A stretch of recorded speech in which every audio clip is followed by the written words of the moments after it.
பெண்களின் காவலர் எங்க அண்ணன். உங்க அண்ணன் பெண்களின் காவலரா?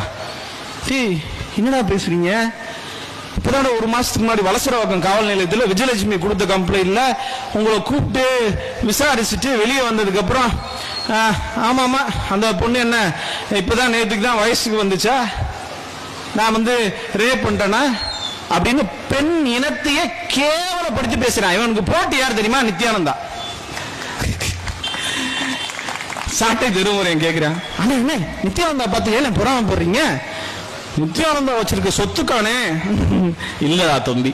அண்ணே அவர் போட்டிருக்கால நகை உடம்பு பண்ணும் அதுக்கா? இல்லன்னு அவரு சுத்தி அழகழகான பெண்கள் இருக்கிறாங்களா தம்பி, அதுக்கு தானே எனக்கு வயிறு எரியுது.